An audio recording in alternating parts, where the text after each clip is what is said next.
The Jack Benny Program, presented by Lucky Strike. Be happy, go lucky, get better taste today. Friends, smoking enjoyment depends on taste, and taste alone. Yes, in a cigarette, it's the taste that makes the difference. And you can taste the difference in a Lucky Strike. So mild, so smooth, so firm and fresh, with better taste in every puff. Yes, Lucky's taste better, and here's why. First, LSMFT. Lucky Strike means fine tobacco. Fine, mild tobacco that tastes better. There's no substitute for fine tobacco, and don't let anybody tell you different. Second, Lucky's are made to taste better. In fact, they're the best made of all 5 principal brands. Yes, that's a fact. Established by tests measuring those important factors of workmanship that affect the taste of cigarettes. Tests made in the research laboratory of the American Tobacco Company and verified by leading independent laboratory consultants. So remember, your smoking enjoyment depends on taste, and taste alone. And you'll find Lucky's taste better. Always so mild, so smooth, so firm and fresh, with better taste in every puff. Make your next carton Lucky Strike. Be happy, go lucky strike today.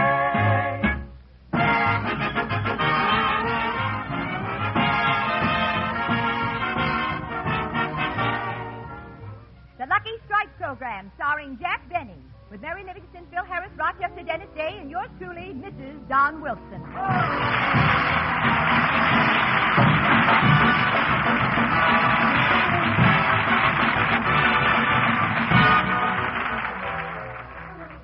And now, ladies and gentlemen, I bring you the star of the Lucky Strike program, Jack Benny.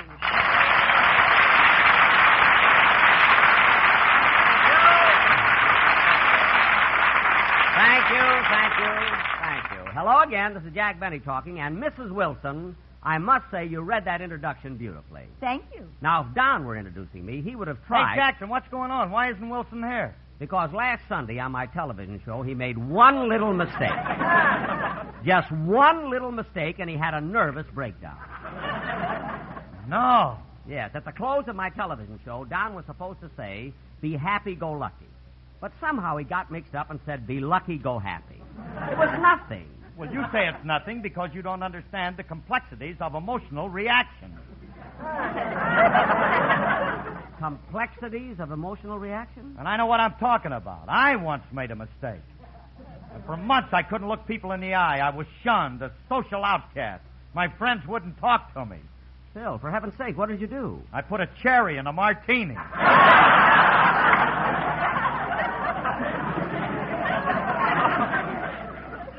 No! A cherry and a martini. Why, Phil, I don't blame your friends for shunning you. Well, I didn't mind that, but they tied me to a post and gave me 20 lashes with a swizzle stick. Phil, go sit down and stop making up jokes. Now, Mrs. Wilson, is Don really so upset about that mistake he made that he couldn't come to work? Oh, yes, Mr. Benny. Last Sunday, when he came home right after the television show, I had to coax him to the dinner table. He just sipped at the consommé and nibbled at the salad, but I knew something was wrong when he didn't eat the T-bone. Don didn't eat the steak? No, the bone. He ate the steak.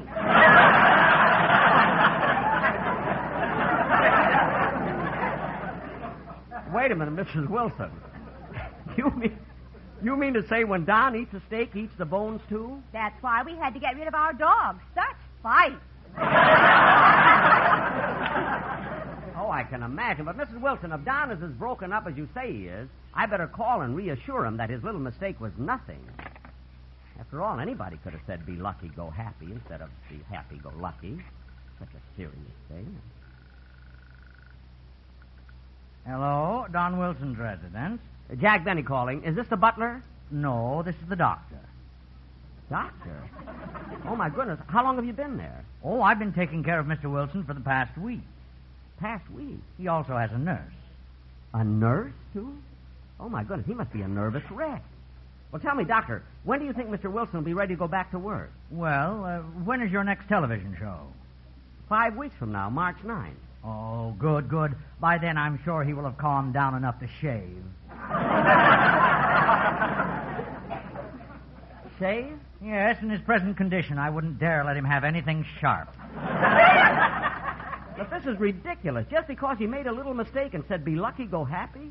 Doctor, let me talk to him. I'm afraid he won't talk to anybody. He jumped out of bed this morning and shut himself in the closet. Well, you tell him it's Jack Benny calling. Yes, sir. Hold on. Mr. Wilson. Oh, Mr. Wilson. It's be happy, go lucky. Be happy, go lucky. Be happy, go lucky. It isn't be lucky, go happy. It's be happy, go lucky. Be happy, go lucky. So simple. How did I ever mix it up? I never mixed up that other one. Strawberry, raspberry, cherry, orange, lemon, and lime.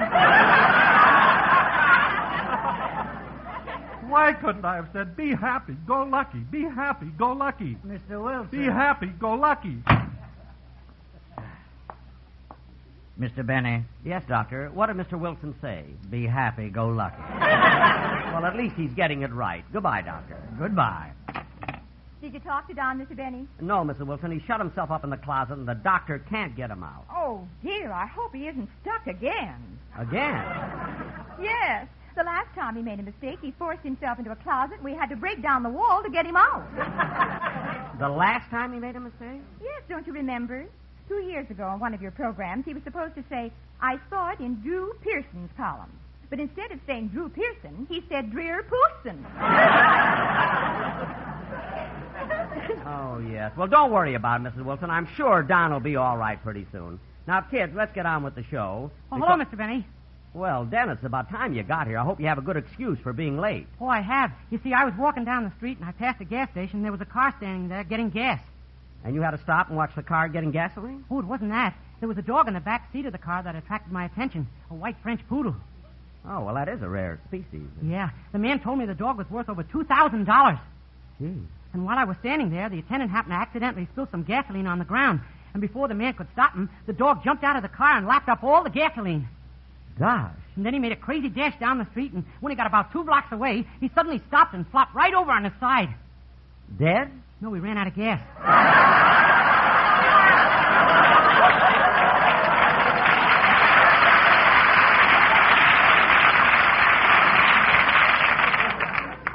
Dennis.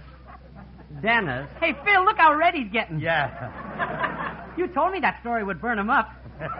Phil, did you give Dennis that story? Yeah, Jackson, loosen up, laugh a little. That's a funny story. It's funny. Dennis, how much did Phil charge you for that story? Oh, he didn't charge me anything. It was an exchange. An exchange? Yeah, he told me the story, and I told him all about the complexities of emotional reactions. I wondered where he got it. Now I'm wondering where you got it. The doctor wrote it on my birth certificate. That I can believe. Now, look, kid, it's time for your song, so let's have it. Okay. Oh, hold it a minute, kid. Hello? Hello, Mr. Benny. This is Mr. Wilson's doctor. Yes, yes. We just x-rayed Mr. Wilson and found some broken bones. Broken bones? Where? In his stomach. Tell Mrs. Wilson he finished his dinner. Oh, I will. Sing, Dennis. Go ahead.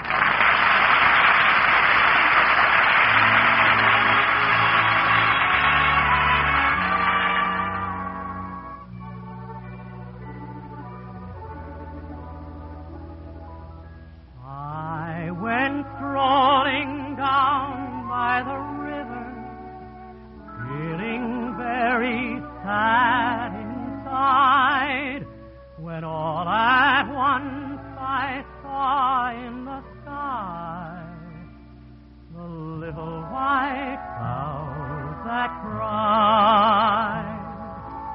He told me he was very lonesome. No one cared if he lived or died, and said sometimes the thunder and lightning make all the little clouds hide. He said her face in all kinds of weather, for the sun will always shine. Do your best and always remember the dark hours pass with time. He asked me if I'd tell all the world just how hard all the little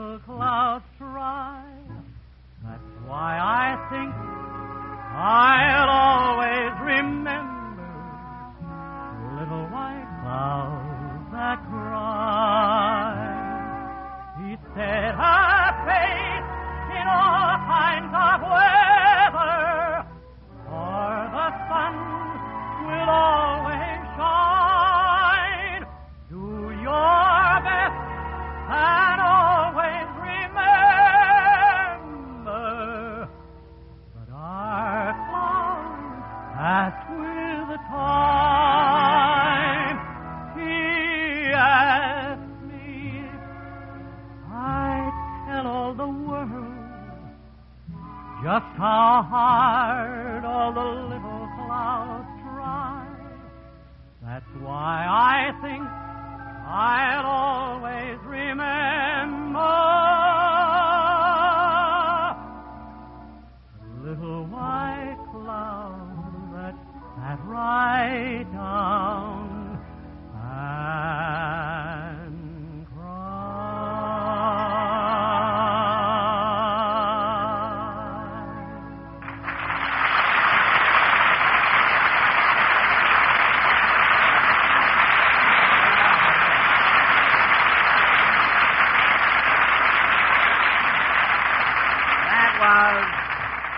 That was Little White Cloud That Cried, sung by Dennis Day and accompanied by Phil Harris and his Gruen Wristwatch Orchestra. And now, folks... Well, that's a new one. Jackson, why did you call my band the Gruen Wristwatch Orchestra? Phil, if I've got to listen to them, I might as well get something for it.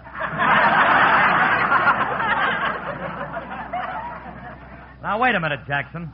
You have just cast aspersions on a musical group that only last week played at the formal opening of the Pismo Beach Grunion Festival.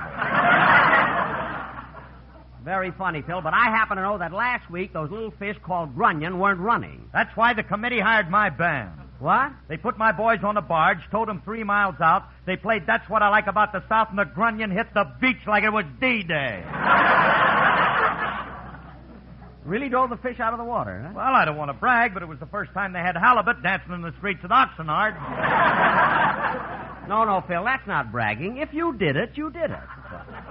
However, tomorrow I'm taking a rumba lesson at Arthur Murray's, and if my partner turns out to be a flounder, I'm going to punch you right in the nose.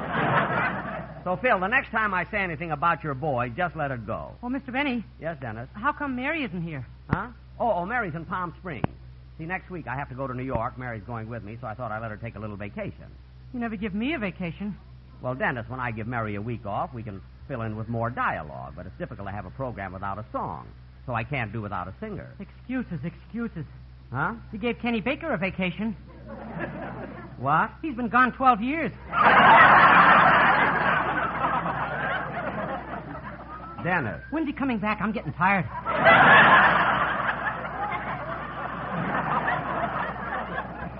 Dennis, I didn't give Kenny Baker a vacation. He left because of another job that paid more money. Gee, didn't that upset you? No, I was his agent. Anyway, Dennis, that must be Don Wilson's doctor with another report. Hello? I have a long-distance call from Mr. Jack Benny from Palm Springs. Oh, this is Jack Benny. One moment, please. The Palm Springs Biltmore Hotel. I have Miss Livingston's party. I'm sorry, but Miss Livingston went out to play golf about 10 minutes ago. Mr. Benny, Miss Livingston's not in now. Gee, and I was so anxious to talk to her. If you like, you can talk to me.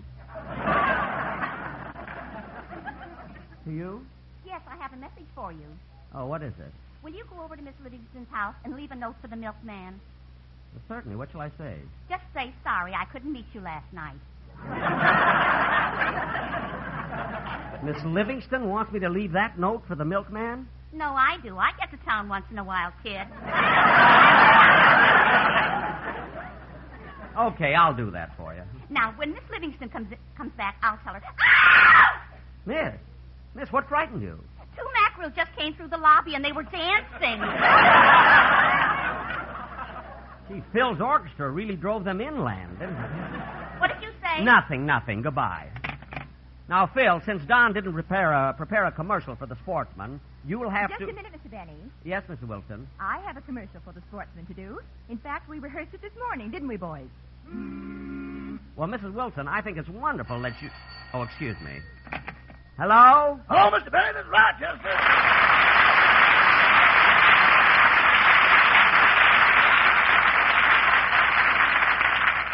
Rochester, what did you call for? I want to ask you, boss, how long will you be in New York? About a week. You want me to run the usual ad in the paper? What ad? About renting your house while you're gone. No, Rochester, not for just 1 week.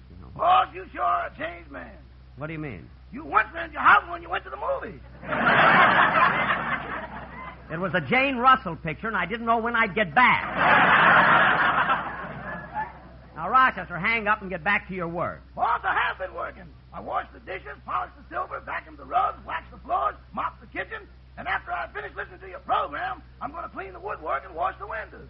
Wait a minute. You're taking time out to listen to my program? What do you mean, time out? That word, too.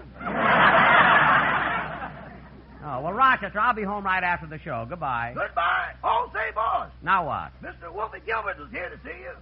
Wolfie Gilbert? The songwriter? Yeah, I told him you were at the studio, and he's on his way down to see you right now. Oh, that's wonderful. Rochester, did you tell him about the song I wrote? No, boy. Why not? That and how you look in the morning are my guarded secrets. Oh. Well, I'll tell him myself when he gets here. Goodbye. Goodbye.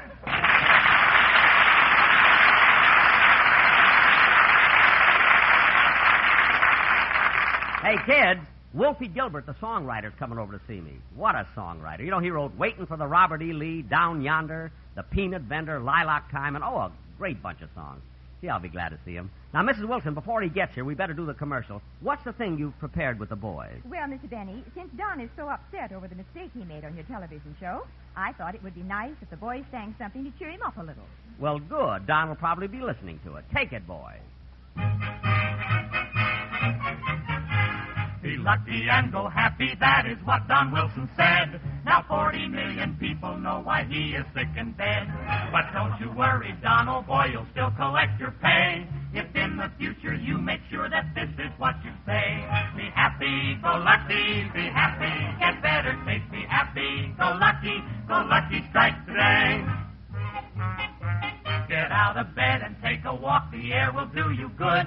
Don't try to hide to save your pride, your pluck was understood. Why, any one of us could make a similar mistake.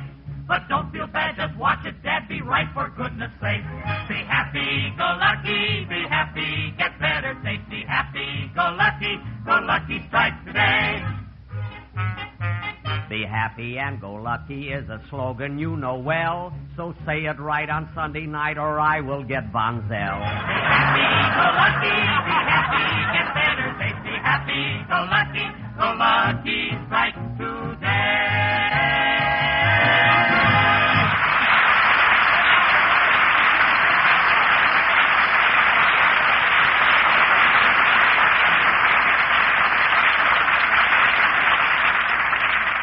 Now, that was wonderful, Mrs. Wilson, and if Don heard it, I'm sure it must have brightened up his little closet. Now, kids, as soon as we... Hey, that must be Wolfie Gilbert now. Come in. Hello, Jack. Wolfie!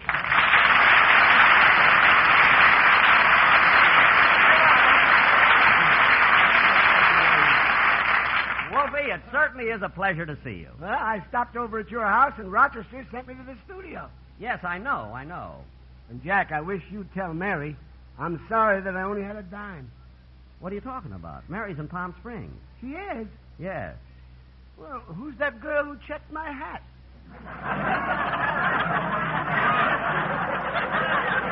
Oh, that's Barbara Stanwyck. Barbara Stanwyck checking hats for you? Wasn't she on your television show last Sunday? Yes, and she didn't read the fine print in her contract. Now, Wolfie, I'd like you to meet my orchestra leader. Oh, Phil, this is Mr. Gilbert, the famous songwriter. Glad to know you, Gilbert. Where's Sullivan? This isn't Gilbert and Sullivan. This is Wolfie Gilbert. He had nothing to do with Sullivan. Now, Dennis, come here. Now, Dennis, don't you want to shake hands with Mr. Gilbert? Sure not. He wouldn't be after having anything to do with the Sullivan, and truth be God, and bad cess to him, too. Dennis, behave yourself. Now, Wolfie, how he got mixed up with an Irish line, I'll never understand. A straight line, yes, but an Irish line, this I will never figure out. Now, Wolfie, was there something special you wanted to see me about? Yes, Jack. I really had a trip to make over here. I wanted to talk to you about the song you wrote. Uh-huh. So I heard that you've been having a little bad luck. I mean, about trouble with it. Yeah, well, yes, and frankly, I can't understand it, Wolfie. I wrote my song 3 months ago, and it still isn't on the hit parade. I haven't even been able to get it published. Well, Jack, believe me, it's nothing to worry about. You mustn't become discouraged. You know, it isn't easy to get a song to be a hit. But, Wolfie, you didn't have any trouble. Look at Robert E. Lee, Lilac Time, The Peanut Vendor. And how about your latest hit, Down Yonder? Everybody is singing that. Yes, I know, Jack. I'm grateful.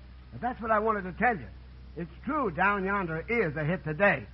When I wrote that song 30 years ago, it was a flop. Down Yonder was a flop? Yeah, Jack Today and this, big hit. I know. Well, so you see, Jack, 30 years from now, your song may be a success, too. I mean, but who can wait that long? I'm 39 now.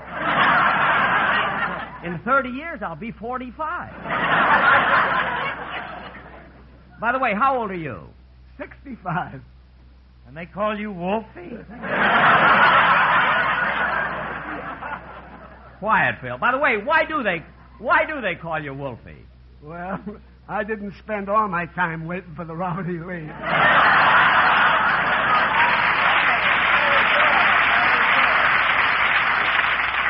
You know, that Waiting for the Robert E. Lee was a great song, too. Now, Wolfie, as one composer to another, how do you go about writing your songs? Jack, it is really inspiration. Mostly inspiration. Now, you take Robert E. Lee. I happened to be in New Orleans one morning. I was sitting on the levee looking over the broad Mississippi. It was a beautiful day, and I felt wonderful. As I watched this solitary riverboat loom out of the morning haze and majestically drift by, an idea, some words, a lyric, came to my mind, and I just had to put it down on paper. Yeah. Now tell me, Jack, what inspired you to write your song? Well, it's an amazing coincidence, Wolfie. One day I came home after a broadcast. It was a dismal, rainy day. I had a headache. My stomach was upset. My feet hurt. And as I walked into the house, I tripped and broke my glasses and split my lip. Then I sat down and wrote, "When you say I beg your pardon, then I'll come back to you." And yet, from the lyrics and music of my song, you'd never guess how much I was suffering, would you? Well, who's got enough money in the bank to answer that one? Phil, be quiet. Well, anyway, Wolfie, I do want to thank you for your advice, and it made me feel a whole lot better. But as long as you're here, how about you and I doing one of the numbers you wrote? Robert E. Lee. How about it, folks?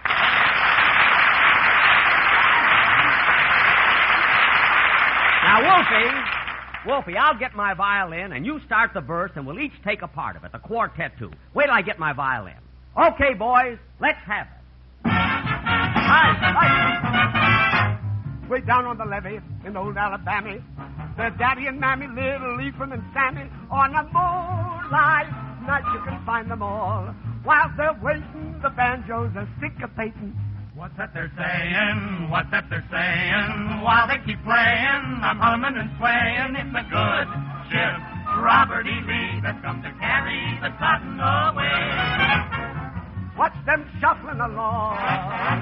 See them shuffling along. Go take your best gal, your real pal. Go down to the levee. I said the levee and just join that shuffling throng. Hear that music and song. It's simply great, mate. Waiting on the levee. Waiting for Here I come, folks.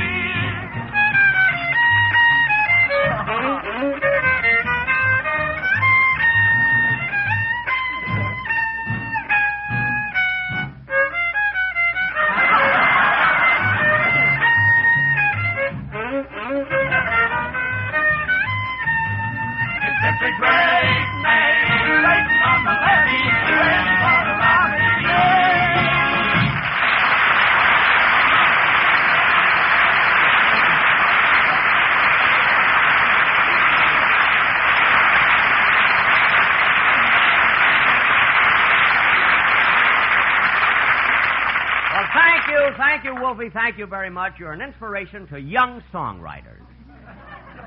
Thanks, Jack. I hope I inspired you, too. Oh, you did. So long, Wolfie. Goodbye, Jack.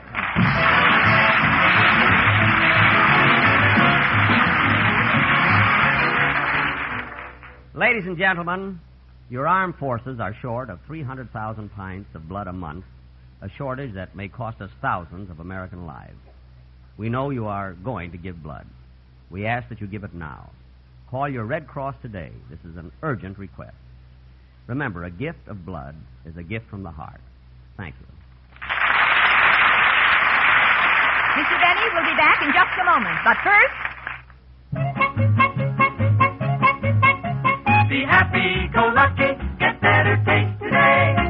Friends, whenever you want the smooth, mellow, completely enjoyable taste of truly fine tobacco, reach for a Lucky. For the difference between just smoking and really enjoying your smoke is the taste of a cigarette. And Lucky's taste better for two important reasons. First, LSMFT. Lucky Strike means fine tobacco. Fine, mild tobacco that tastes better. There's no substitute for fine tobacco, and don't let anybody tell you different. Second, Lucky's are made to taste better. In fact, they're the best made of all 5 principal brands. Yes, you'll be happy when you go Lucky, because Lucky's taste better. So mild, so smooth, so firm and fresh, with better taste in every puff. So next time you buy cigarettes, try a carton of Lucky's. You'll find Lucky's taste better. Be happy, go lucky strike today. Well, folks, this ends another show. We'll be with you again next Sunday night at the very same... Excuse me a minute. Hello? Hello, Mr. Benny. This is Don Wilson's doctor. Oh, yes, Doctor. Is Don feeling better? Yes, I'm happy to report that he came out of the closet. Good. I took his pulse, and it's normal. His heartbeat is strong. His blood pressure is fine. I took his temperature, and it's 46. 46? Isn't that a little low? Not for a man who's hiding in the deep freeze. Well, when he thaws out, tell him that I hope he'll be better soon. Goodbye.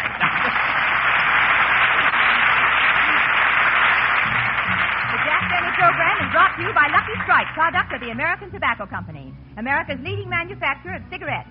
This is Mrs. Don Wilson reminding you to listen to your hit parade with Guy Lombardo every Thursday night, presented by Lucky Strike. Consult your newspaper for time and station. The Jack Benny program has been selected as one of the programs to be heard by our armed forces overseas through the facilities of the Armed Forces Radio Service. Stay tuned for the Ensign Andy Show, which follows immediately. This is the CBS Radio Network.